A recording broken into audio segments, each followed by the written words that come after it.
may just add three things. We'll be speaking more in the informal forum by the bonfire.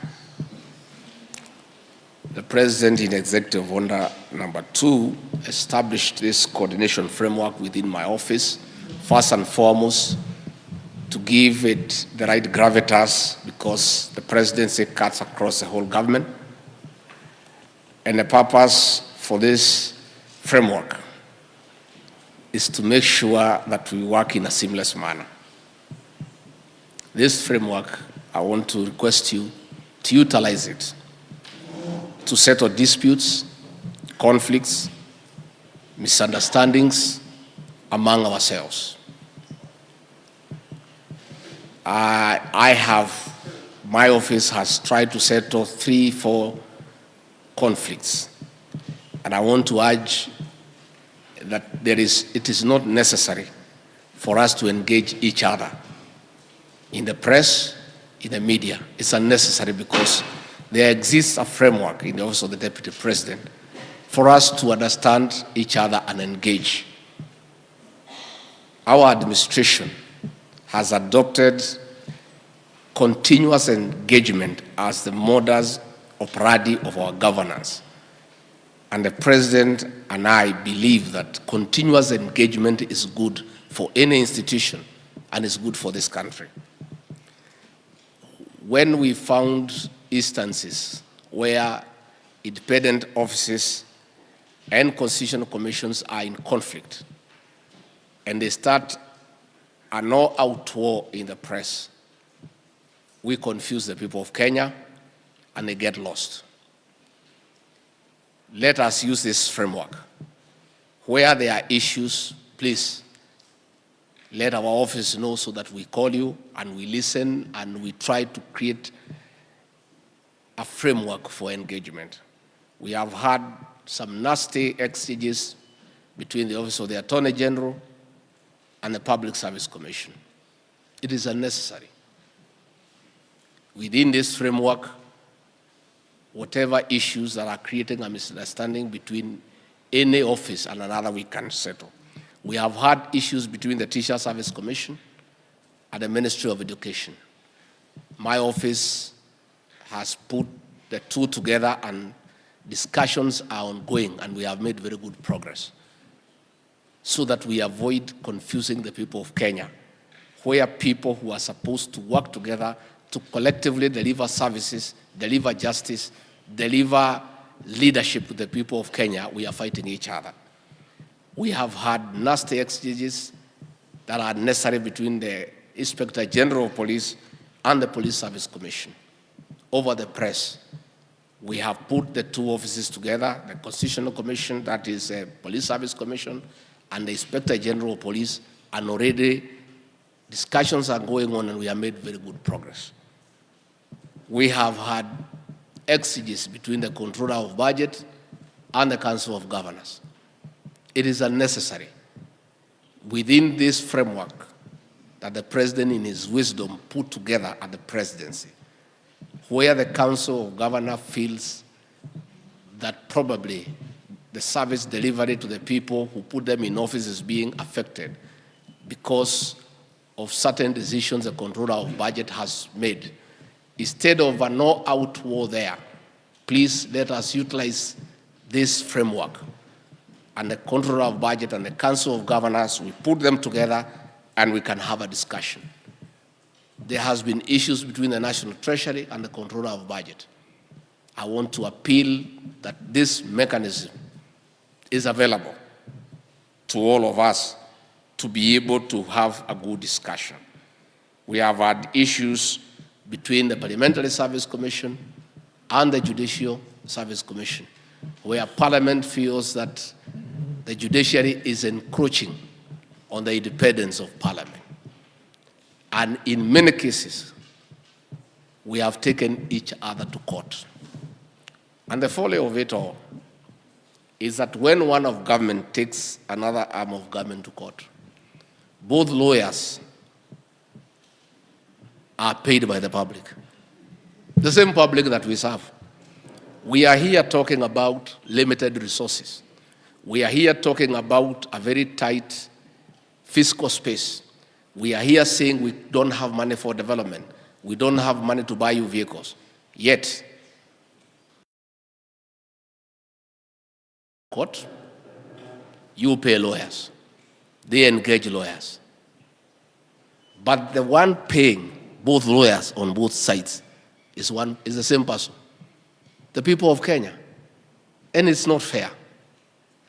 It's very unfair to the people of Kenya that we are having a challenge in terms of revenue collection to get enough money to give services to the people of Kenya, to pay salaries, to make sure that every institution is fulfilling its mandate.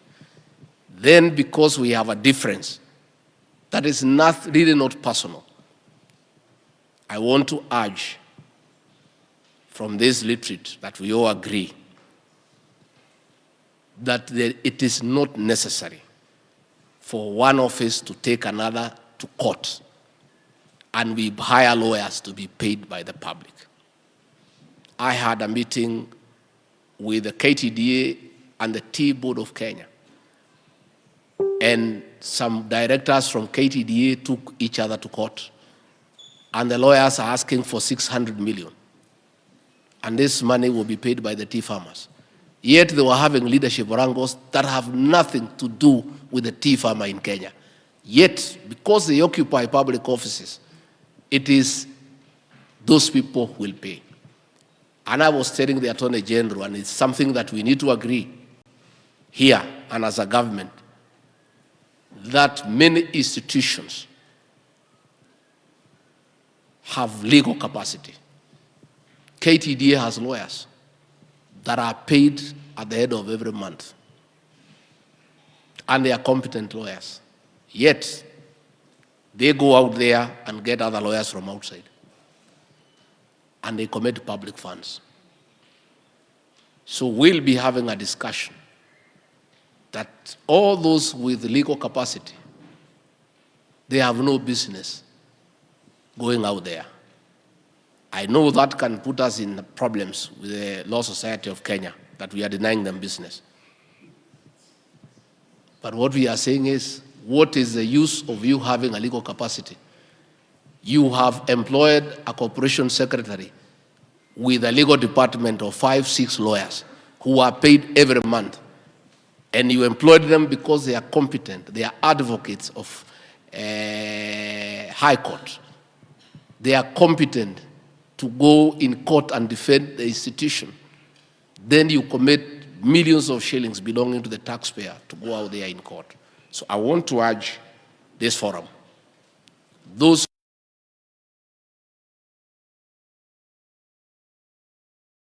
session, I asked him to come because I know most of you have challenges with resource allocation. Those who have problems, let us use this forum. It's a good forum. My chief of staff is on top of things. She has developed a capacity under this space to receive petitions, complaints, concerns against whoever within the public space. And we'll be able to put those people together. And I'm happy that when we did that between the IG and the National Police Service Commission, many things are going on that had a problem. We'll be asking the Controller of Budget to sit with the Council of Governors. We will create that framework, because sometimes the Council of Governors feels that their work is being hampered by certain decisions. When we talk to the Controller of Budget, he says, this is the law. But there is a middle ground where we can all sit down together and talk. And there is no harm in talking. I have said many times that the community I come from has a saying that buffaloes don't move together in a herd because they necessarily like each other. No, it's because of the danger of walking alone. If you go to the Masai Mara during the wild beast migration, the beasts move in a very huge herd, and they never agree to be left behind. And the lions are just waiting for any one of them to be left behind. And the minute one of the animals have hurt its foot and is left behind, only 5 minutes, it is quickly taken away and it becomes meat. Let us work together. We don't have to like each other. It's not necessary. We have all been put together by the need to serve the people, and we serve the same people. The people the judiciary serves are the same the government of President William Ruto serves. They are the same people the parliament serves. They are the bottom line. And I think because of the people of Kenya, we can get synergy along the way and talk to each other. And there is no harm. And I have found when people sit together and talk, people are normally very reasonable. All the people in this room are very reasonable people. But when they don't talk, you stay in your own space and have your own views, you have your own way of looking at things, and because you have not had the benefit of listening to the other person, you take a prejudiced position. Let me plead that we use this forum in my office to solve all misunderstandings, all conflicts, all disputes. And I think it is possible because the few cases that have come to us, we have done. I have many complaints against SRC, as it should be. Yeah. But the SRC also needs to be given a chance to state their case. Let us not hang them without giving the benefit of explaining themselves.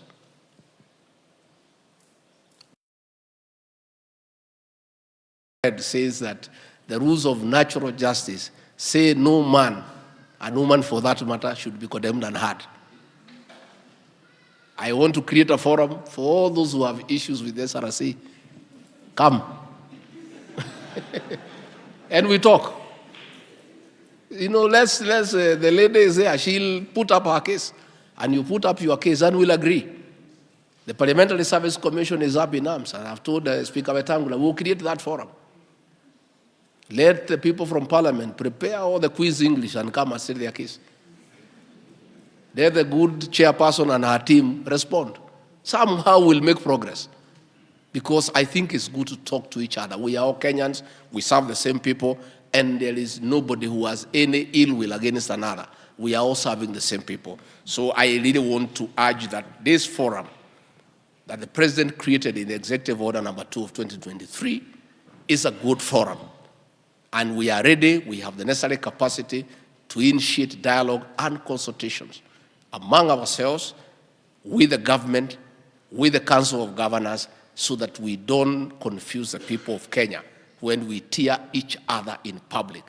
It is unnecessary, and I think most of the things, 80%, we can handle without having even to go to court.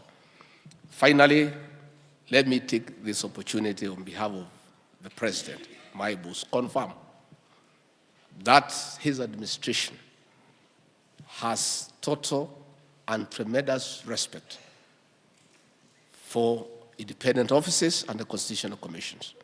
You know, the first act of President William Ruto when he was sworn in office on 13th September in 2022 was to restore the independence of the judiciary. His first act that very afternoon was to gazette the judges who had been approved by JSC and had not been gazetted, and the following day they were sworn in, and I was there. So I remember, because we respect independent institutions. Number 2 is to give financial autonomy to the National Police Service. The Inspector General of Police is the accounting officer of all monies given to the police, so that he is not controlled from anywhere else. Because there is a saying that he who pays the piper calls the tune. So the police are independent. They have their own money to do what they want to do. The Chief Justice is here. She has a hotline. She can confirm that President William Ruto has never called her any day to rule, to have the judiciary determine a matter favorable to government. The judiciary has given many rulings that have made our life very difficult. But despite that, we respect the independence of the judiciary. And that is why we have even upscaled the budgetary provision to the judiciary to give them more funds to dispense justice to the people of Kenya. The president has never called the DPP to say charge so and so, don't charge so and so. The president has never called the Auditor General to say, I want you to order this or that report that has an indictment against one of my PSs. And that is the way it should be. And we'll continue to respect independent institutions and allow them to do their work. Where there are issues, we will reach out. And when we had a big problem with the judiciary, in our view, and we thought the judiciary was making it difficult for us to implement the plan, we are grateful that in the spirit of this framework, the Chief Justice and the JSC reached out, and we had a good conversation. Not to interfere with their independence, no, just for us to engage and raise our concerns. And they raise their concerns as well. And that is the way it should be. When we engage, it is not that any of us want to encroach on your independence. It is good for people to talk. Because when people talk, they clear things that can create a serious misunderstanding when it is not necessary. So I want to confirm that the executive will continue to respect independent offices, to respect your independence, and will continue to the extent possible to facilitate your work through provision of adequate resources. And where we have challenges in terms of giving you adequate resources, we'll create a forum to explain to you the challenges that we are facing. So we also, in the same manner, appeal to you also to facilitate our work, oversight government, criticize positively, suggest where we can do better, correct us where we are wrong, but of course with facts and with good intention, and we shall comply. We are more than ready. And I think we also want to be oversighted so that we can have good governance. Oversight is good, and we want to encourage. And that is why the president initiated a suggestion to Parliament that is now being worked on, that we create by law the office of the leader of official opposition and fund that office and researchers so that they can put the government in check in a dignified manner. Instead of going to the streets, just go to Parliament and pronounce yourself on the issues you have a problem with the government. That is part of our desire to enhance oversight by making it institutional. And we are working on it, and we are supporting that so that the leader of official opposition can sit in Parliament, can have offices, can have officers, can have researchers to do research so that when they criticize, they do so from a position of knowledge and with facts and figures so that we can become better people. So mimi nataka kusema asante sana. I look forward to a very, very, very fruitful engagement.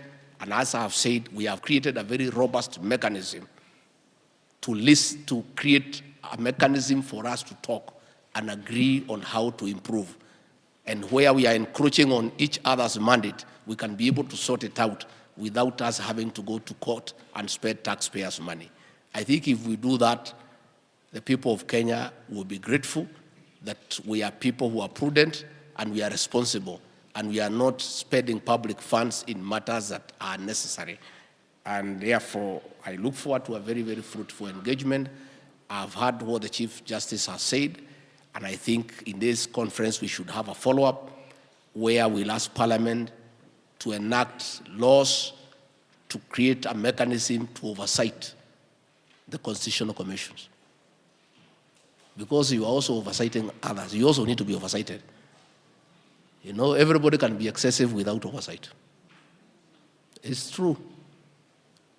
because you are also human beings and you are also Kenyans. So as you,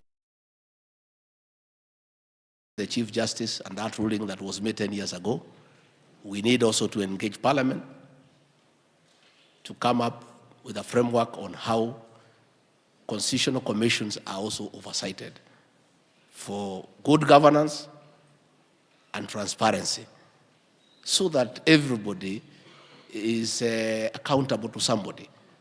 I think it's a good practice that everybody is accountable to somebody.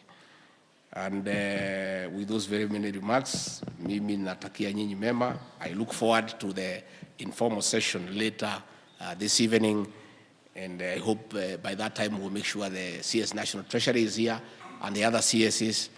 We are calling them so that we can also get to know each other and also raise those concerns here and there, and we'll see what can be addressed.